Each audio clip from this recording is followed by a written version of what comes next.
Welcome to the Great Detectives of Old Time Radio. From Boise, Idaho, this is your host, Adam Graham. If you have a comment, email it to me, box13@greatdetectives.net. Follow us on Twitter at Radio Detectives and become one of our friends on Facebook. Facebook.com/Radio Detectives. Well, before we do get started, we want to continue our conversation on the Patreon campaign, and then we'll get into Carlton Young. As I explained yesterday, with the Patreon campaign, you can give a regular, monthly donation to support the show. And if we get to $1,000 in total donations, we'll go ahead and save any advertising comment for the after show portion. We've had a few requests for that. And so at the $1,000 level, we'll go ahead and we'll do that. And you can support our Patreon campaign and see all of our goals and options at patreon.greatdetectives.net. That's patreon.greatdetectives.net. Young was a significant player in radio and many of the more obscure programs. We'll later hear him in Hollywood Mystery Time. He also played The Whisperer, a very late radio drama. In it, he played a lawyer named Philip Galt who lost his voice and basically went undercover as The Whisperer, gets to get involved in this syndicate in order to bring it down. And that definitely sounds like an intriguing concept. Like I said, sounds like a bit of a takeoff on the Green Hornet. But anyway, he was the second Ellery Queen. He took over the role with the return of the series in January of 1942, but we'd be gone by the fall of 1943. And give way to Sidney Smith. Today's episode is one of only 3 that we have left from this era. But speaking of that, let's get into today's episode, and we have our first listener mystery panel substitution. The original air date is March 27th of 1943, and the title is The Adventure of the Circus Train.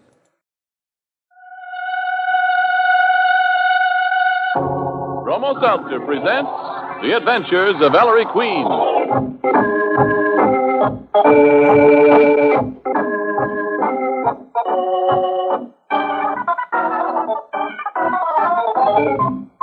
Tonight, the makers of Bromo Seltzer bring you another thrilling adventure with Ellery Queen, the celebrated gentleman detective, in person. Ellery Queen again gives you a chance to match wits with him as he relates another story of a crime he alone unraveled. Then, at the point where he was able to solve the mystery, he stops the play, gives you a chance to guess the criminal's name. In the studio tonight, we have as our guests Mr. George R. Crowley, Superintendent of the New York, New Haven, and Hartford Railroad Police Force, and Mr. F. Beverly Kelly, Director of Radio Publicity for the Ringling Brothers and Barnum and Bailey combined shows. Mr. Crowley and Mr. Kelly have accepted Ellery Queen's challenge to solve the mystery before the solution is revealed. And now, Ellery Queen, Master Detective, and your host for the next half hour. Good evening. In tonight's story, we run across one of the boldest and most dastardly murders in our memory. A murder on a speeding train. And among our suspects are included a giant, a midget, and a fortune teller. I call it The Adventure of the Circus Train.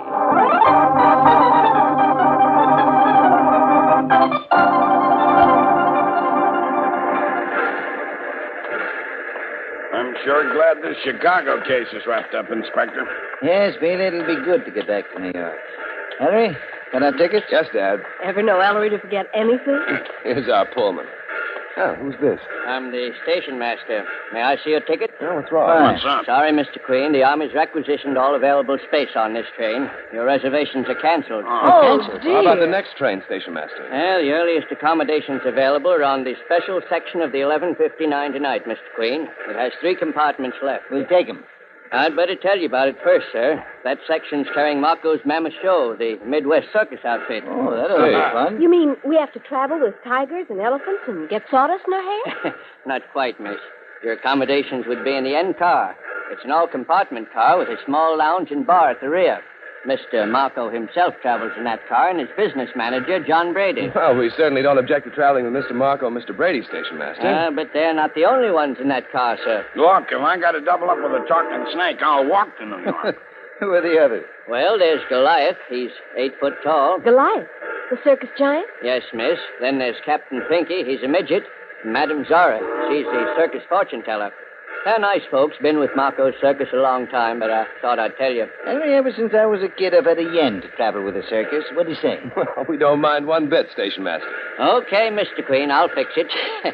Ought to be an interesting trip.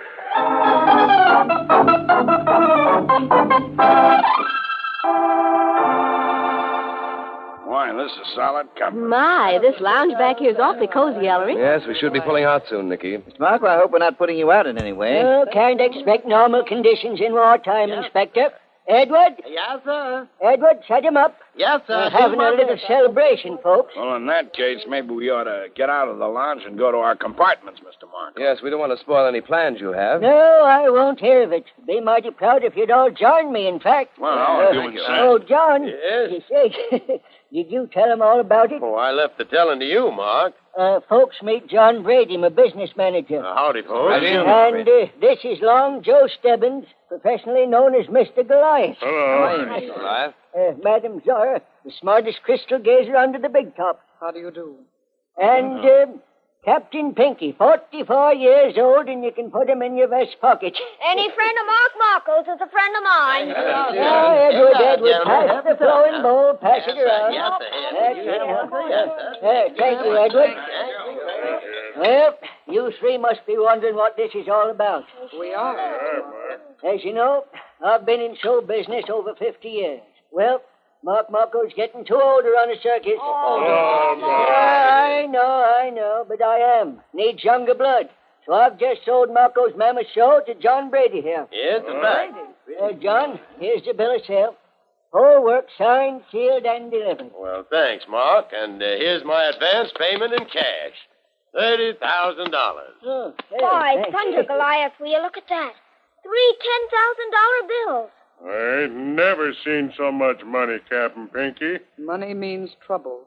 I smell trouble. I smell an Indiana farm and rest for my old bones, Zara. Well, folks, drink up. You drink good health, up. Mr. Marco. Thank you. 1 minute to midnight. We're leaving on the dot. How about a song for Mr. Marco? Oh, he's a jolly good fellow. Oh, he's a jolly good fellow. Oh, he's a jolly good fellow.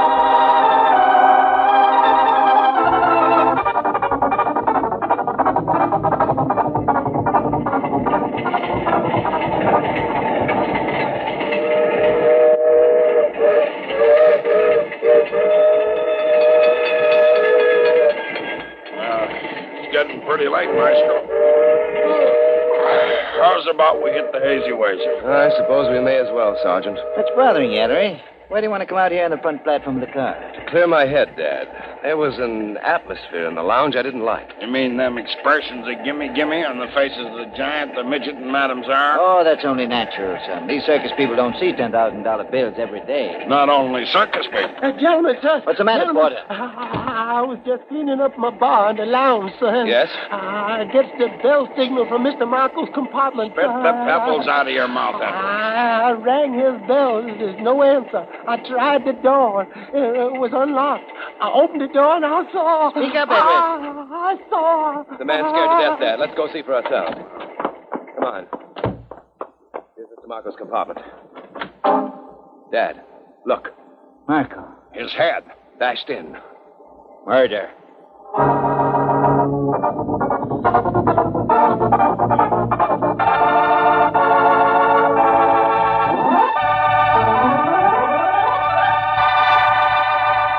And there, ladies and gentlemen, you have the beginning of our story. We'll be back in just a moment to tell you more, but first, Ernest Chappell with a mystery of his own. And it bids fair to be as baffling as any mystery Ellery's been up against. By the way, folks, what's your batting average?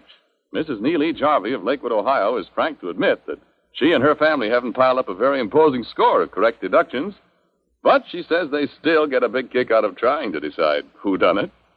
Good for you, Mrs. Jarvie. That's what we like to hear. And here's something else we like to hear.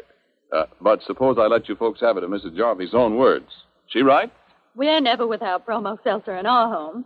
And not long ago, when I became a volunteer nurse at our local hospital, I had just one more reason to be grateful for Bromo Seltzer's quick, effective relief. After my first evening of routine floor work, I came home with my nerves on edge and a bad headache, brought on by nervous excitement. Well, as soon as I got in the house, I took a bromo seltzer. And oh, what relief. I'm not so nervous and excited about my volunteer work as I was at first, but I know that I can rely on bromo seltzer whenever I have a common sick headache like that again. Well, now, there you have a mighty fine piece of advice from a lady who ought to know. So the next time you have a common sick headache, try bromo seltzer. I bet you'll feel the same as Mrs. Jarvie about it. And say, we'd like to hear from all of you about your bromo seltzer experiences. Just send your letters to Ellery Queen, care of the station to which you are listening.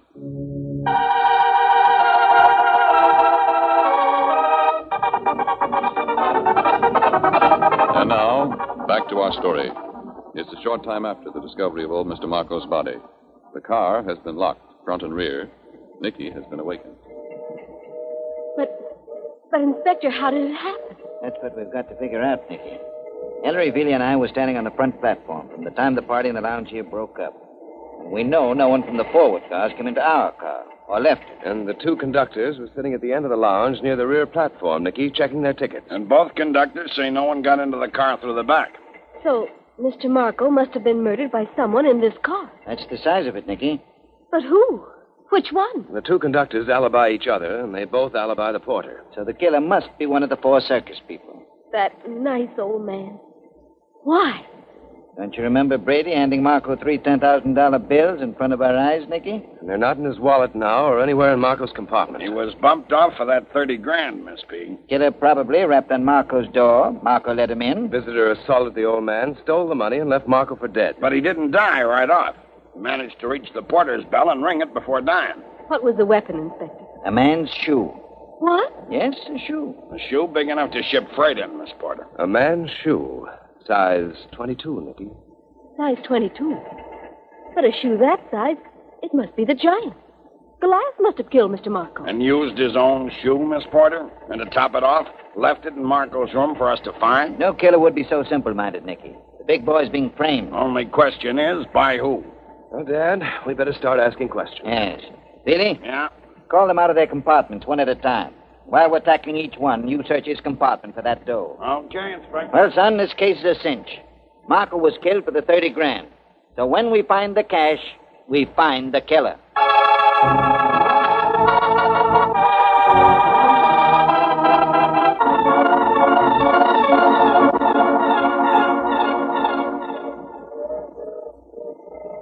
Oh, Mr. Clyde. Sorry the sergeant had to wake you. Oh, what time is it for crime and search? Ellery, he's hobbling. You'd hobble too, Nicky, if you were wearing only one shoe. How come you got on only one shoe, Mr. Clyde? Oh, darn if I know, Inspector. When I went to bed, I put my shoes in that little do-jigger on the floor of the compartment. I know. There's a little closet, that the porter can open from outside and take out your shoes and shine them during the night. Yes? Mm-hmm. Well, sir, just now Mr. Bealey comes fetching me, and I look for my shoes, and that shoes ain't. Doggone if somebody ain't stole one of my shoes. What am I going to do? It's the only pair I got. We hit Pittsburgh in the morning, Mr. Clyde. So we'll send out for a pair of shoes for you then. Huh. Ain't a shoe store in Pittsburgh or anywhere else carries size 22. Oh, Inspector, what do you want me for? Come into Marco's room, Goliath, and I'll show you. Sure. Ellery, I can't look. Stay out in the corridor, Nicky. Well, where's Mr. Marco, Inspector? What's under that piece of newspaper? Yes? Mm-hmm. Your shoe, Mr. Clyde. Well, I'll be... What's blood doing all over? What's under that blanket? Mr. Marco, he was murdered tonight with your shoe. Murdered? What happened in there? Goliath fainted. Ellery, revive this 8-foot he-man. Right, Dad. And Nicky, call John Brady in here.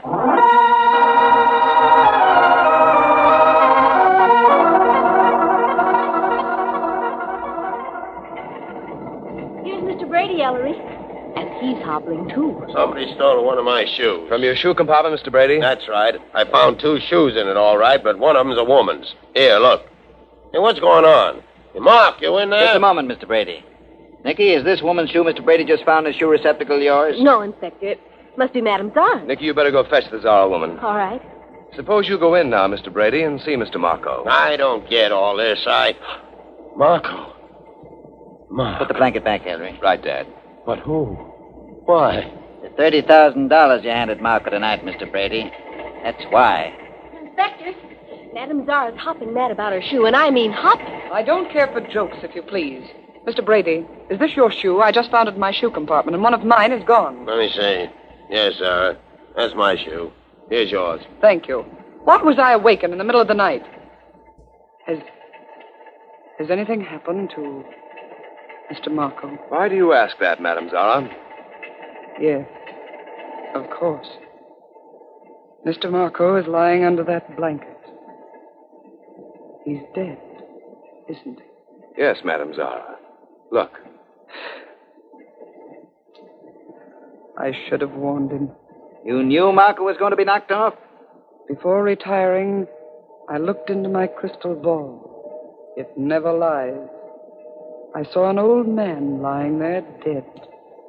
Now I realize it was Mr. Marco. An old man with blood on his head. Don't mind her. She always talks like this. You saw this in your crystal ball, you say? With blood on his head. Did you also see Marco's murderer in your magic ball, Madame Zara? No. But I could. Really? If the conditions were right, yes, Mr. Hey, cut that out. Seeing murderers in a hunk of glass. Zara, go back to your room. You too, Mr. Brady. Very well, Inspector. Crystal ball. Where's Veely? In the name of Houdini, isn't he back with that 30 grand? Haven't you forgotten someone, Inspector? Who, Nicky? Captain Pinky, the midget. Oh, the midget couldn't have done it. He's too tiny. He could have stood on something, Dad, and that big heavy shoe would be a murderous weapon even in the hands of a child. Mr. Marco, what's all the excitement about? It's Captain Pinky. Hello. What the devil's going on? Why is everybody rushing around like crazy? It's an unusual trip, Captain Pinky. By the way, anybody swipe your shoes? My shoes? Heck no. What would anybody want with my shoes? But blast it all, what's happened? Mr. Marco's been murdered, Captain. Mr. Marco? Murdered? Oh, dear, he's crying. Midgets, giants, crystal ball. Inspector. Really? Well, where'd you find the money? I didn't find it, Inspector. You did? I searched every compartment, no dough. Could you find your head? Huh? Where are we now? A half hour out of Fort Wayne, Indiana. At the next stop, wire Pittsburgh to have some detectives waiting for us when we pull in tomorrow morning. And give this car and everybody in it a vacuum cleaning, Bailey. Even if the Pittsburgh boys have to go to New York with us. Very well, sir. Crystal ball. I'll show you how to solve this case, Ellery. Find that money, and you've got Marco's murderer.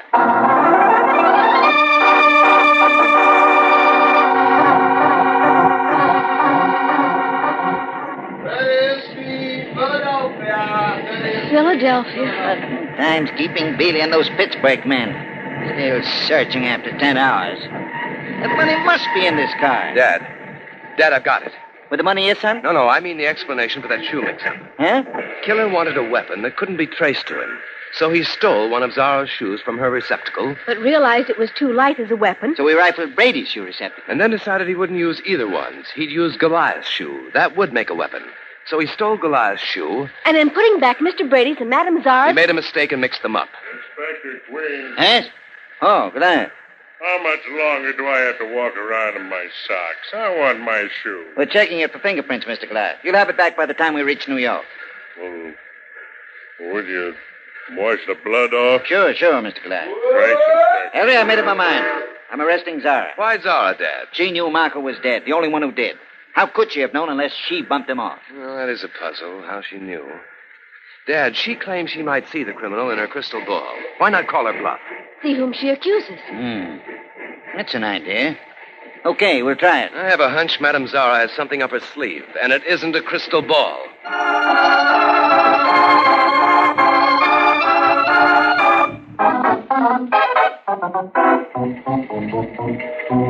I've heard about these. Madame Zara, why is it you people can't ever do anything in the light? We consult other worlds. Light is a disturbance. I must have darkness. Hocus pocus. Conductor, Yes? switch the lights off here in the lounge. But tell Sergeant Billy to have both ends of the car watched. Yes, sir. You will all join hands. This is silly, Ellery. She knows it's silly, too, Nicky. Zara's trying to tell us something, using the seance as a cloak. There go the lights. I must have quiet, or my crystal will tell me nothing. Come, appear. You who shed Marco's blood, appear in the crystal of truth. Ellery, it's getting a faint glow. Phosphorus, Nicky. Quiet. The one who spills the blood of old men. He takes shape. His face comes out of a mist. In a moment now, I see him. I see him. Much obliged, Madam Zara.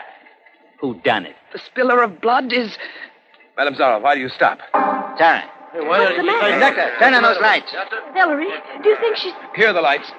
Zara. She's sitting so still. Zara, come out of that now. She's in one of her trances. Oh, Hugh, I thought she was dead, Mr. Brady. Gosh, Captain Pinky, so did I. Wake up, Zara.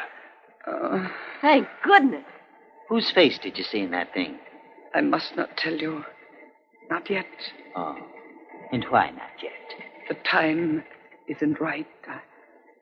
I... Perhaps later. Madam Zara, you're a first-class fake. Fake. I'm not going to stay around here and be insulted. All of you, back to your compartments. I don't think that's Inspector. So that's that, Ellery. Inspector. Oh, really? Well? Boy, am I pooped. Find the money, Sergeant? Those Pittsburgh guys and me, we've gone over this car 3 times. No dough. What? Really? Look, Inspector, we tore those blamed compartments practically apart.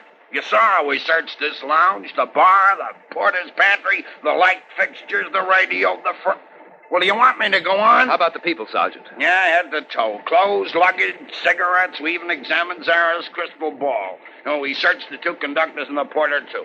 No dough. Really, you're a crook's idea of Santa Claus. Huh? Start all over again. I want that $30,000 before we reach New York.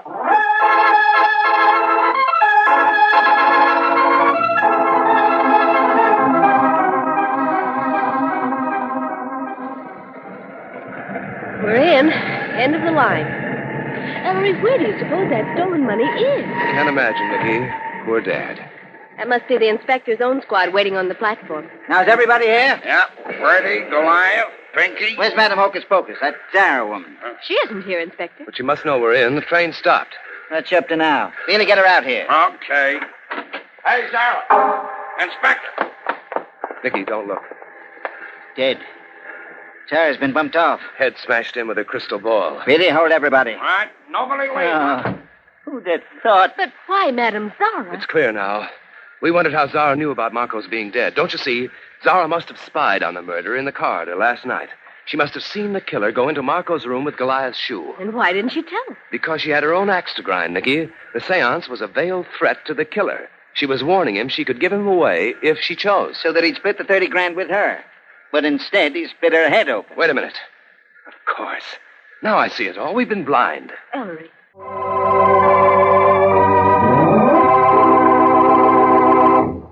And there, ladies and gentlemen, you have the mystery and, I hope, a solution as well. Will you be good enough to introduce our guest armchair detectives for this evening? All right. Well, we are in that portion of the program where we turn to our armchair detectives. And since most of the recording of the armchair detectives in the original story did not survive, we have 2 listeners who will serve as our armchair detectives and offer their thoughts and see if they can solve the case with Ellery Queen. First of all, we have Morgan Brayton from Vancouver, British Columbia, who is a writer and a comedian. And thanks so much for being with us, Morgan. And I would love to hear your solution. Who do you think committed the murder? I think it was the one we suspect least, teeny tiny Captain Pinky. Captain Pinky. Yes. Any reason why you think Captain Pinky? Well, there was perhaps I'm projecting because Mr. Marco said something about he's 44 years old and you can fit him in your pocket or something to that effect. And so I think he wants to retire with Mr. Marco. I think he went to his room to ask him, and he was turned down, and he realized he was 44, which for a circus guy is the end of the line, and he lost it. And he murdered Mr. Marco and then had to frame Madam Hocus Pocus and the other guy, the business manager. All right. Well, thanks so much, Morgan. And that's an interesting theory, and we'll find out if that's correct. Now we turn to Dave Millman, who is from Los Gatos, California, and he is a high-tech marketing executive who also provided us the microphone that we use for our openings and closings on the show. And his father loved old-time radio, and he actually played Orson Welles in a 1972 reenactment of the War of the Worlds play. Dave, you emailed me, and you said you had a theory. What's your working theory as to who did it? Oh, man. My first theory was that it was also the midget because of the shoes. I figured that he went and grabbed a shoe in anger and then couldn't see back into the shoe bin because he was too short, so he couldn't see where to return the shoe. And that's how all the shoes got mixed up. That was my first theory. Okay? But he never had a motive. So I'm thinking, well, who's got a motive to kill the owner, the old retiring owner? The only guy I could figure who had a motive was Brady, the business manager. But I can't figure out what it was all about. And where did the money go? I have no idea where the money went. So I'm thinking still it was the business manager because he had a motive, but I don't know where the money went. And because it was cash, it doesn't make sense to do anything with it. It doesn't make sense to burn a check or something like that, right? That if it was a check, they'd burn it or whatever. But it's cash. Anybody's going to hold on to three $10,000 bills. So my first theory evaporated. My second theory is business manager, but I don't know how and why. Okay, well, thanks so much, Dave. And we're going to go ahead and get back into Ellery Queen and see what Ellery's solution is to this whole case. Thank you very much. In a moment, you'll learn what the correct solution is. But first, the search for an honest man has come to an end in the person of our own Ernest Chappell. Oh, me, what Ellery undoubtedly means is that I'm not going to make a single claim for Bromo Seltzer that isn't absolutely true.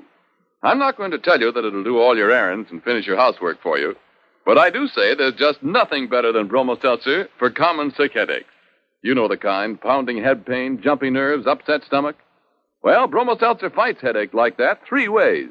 You get effective relief. Quickly feel more like your old self. So be prepared. Keep Bromo Seltzer handy where you work as well as at home. All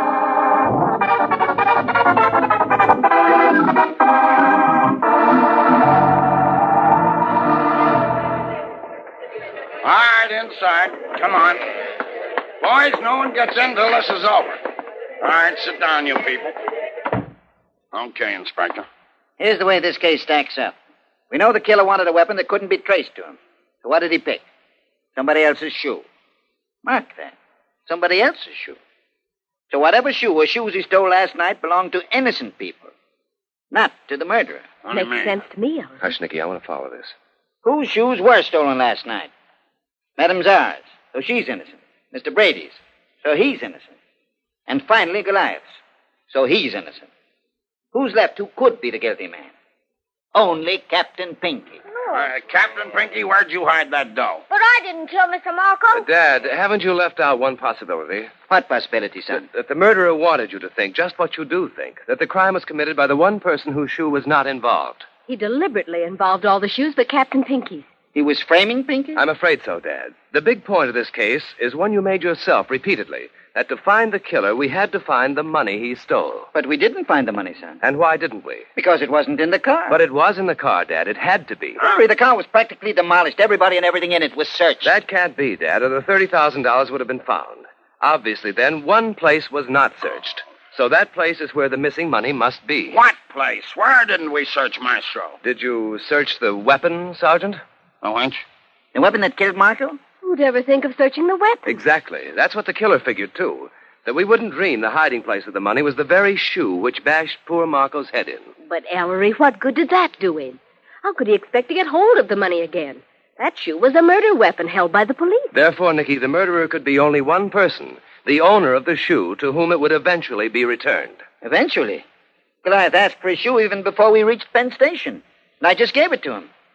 Goliath, take that murder shoe off. Oh, you're wrong. I didn't do yeah? it. Oh, no. Come on, Dad. I didn't do it. I didn't do it. I didn't do it. Get this tugboat off of Oh, I didn't do it. Really? Tear out that shoe lining. Yes, sir. And here they are. The three $10,000 bills. Clever crime, Goliath, because who'd be foolish enough to use his own shoe as a murder weapon and then leave it behind to be found? You knew we'd believe you innocent. You knew we'd therefore return the shoe with its hidden money to you. But there's one thing Goliath didn't know. He didn't know he was traveling with Ellery, the giant killer.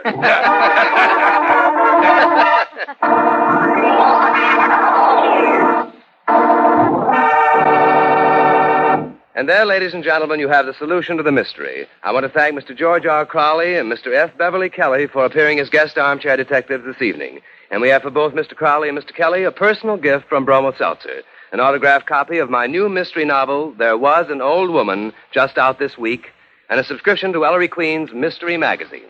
Oh, Ellery, I certainly enjoyed that story. I bet you can't top it next week. I'll take that bet, Chappie, and I'll tell you what it's about in just a moment. Okay, that gives me time enough to introduce my friend, and your friend, the one and only educated train known to man, the talking Bromo Seltzer train.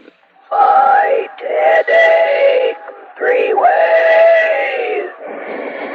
Bromo Seltzer, Bromo Seltzer, Bromo Seltzer, Bromo Seltzer, Bromo. Yes, you can't beat that for good sense. Fight headache 3 ways with Bromo Seltzer. You see, common sick headaches often affect you 3 ways. Pain in the head, jangling nerves, and upset stomach. But Bromo Seltzer quickly relieves that pain in your head. Bromo Seltzer helps settle jumpy nerves. Bromo Seltzer helps settle upset stomach. You see what I mean? 3-way misery, 3-way relief with Bromo Seltzer. Use it only as directed on the label. For frequent or persistent headaches, see your doctor. For common sick headaches, do as millions of others do. Use tried and true Bromo Seltzer. Fight headache 3 ways. Bromo Seltzer, Bromo Seltzer, Bromo Seltzer, Bromo Seltzer. Well, now, Ellery, my lad, how's for next week? You got something nice and cheerful? Very, Chappie. In fact, it's a story about a perfect gentleman. That is, perfect except for one little obsession. Yeah, what's that? He wants to murder his wife. Pleasant guy. So, Chappie, you better listen again next Saturday for the adventure of The Human Weapon.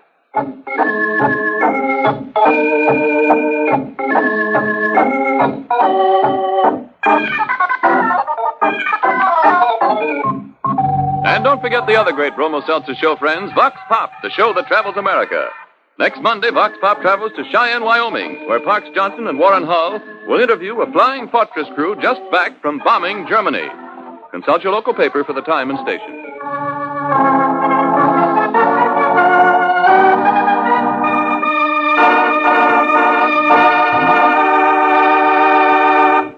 Music for The Adventures of Ellery Queen is by Charles Paul. Production is directed by Bruce Cameron. This program came to you from New York. This is the National Broadcasting Company.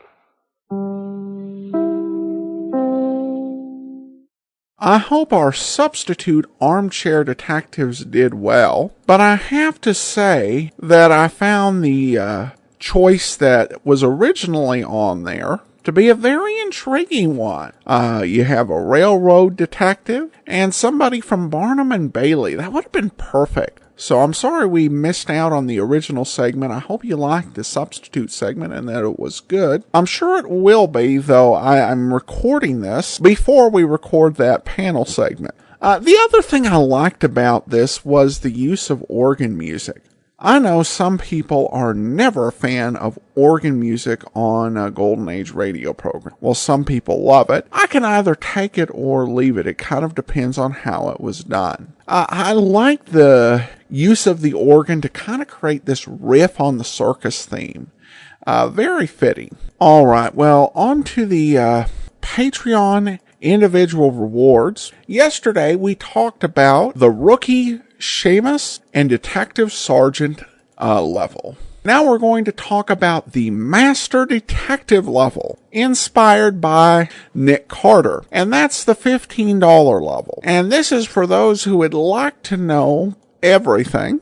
We help out. So we give you everything that comes with the Detective Sergeant package, including early access to all of the programs that we're going to do on the show. Plus you get access to my unedited commentary, at least unedited by Andrews. I will also share with you all public domain safe radio programs that I listen to during the week. So I listen to things like Dr. Christian, The Fred Allen Show, R. Miss Brooks, Life with Luigi, stuff like that. We'll also throw in a full archive of my ebooks in PDF format, and also one Colonial Radio Theater audio drama every 6 months from our approved list. A full list of available thank you items, as well as our goals, are at patreon.greatdetectives.net. Well, now we turn to listener comments and feedback, and we have one from Lori regarding police headquarters. Lori says, I really enjoyed this show. Once I got into it, I was glad to see these 2 episodes pop up. It isn't great mysteries, but it's still enjoyable. And she expresses her support for having them listeners as our mystery guests, which we're trying to do, and then says, thanks, Adam. You always make my day whenever I get to listen to these shows that you put out. You have grown a lot from those first Dragnet days. I've been listening since then. Well, thanks so much. I definitely appreciate our longtime listeners and our new listeners as well. Well, that will do it for today. If you do have a comment, email it to me, box13@greatdetectives.net. Follow us on Twitter at Radio Detectives, and become one of our friends on Facebook, facebook.com/Radio Detectives. From Boise, Idaho, this is your host, Adam Graham, signing off.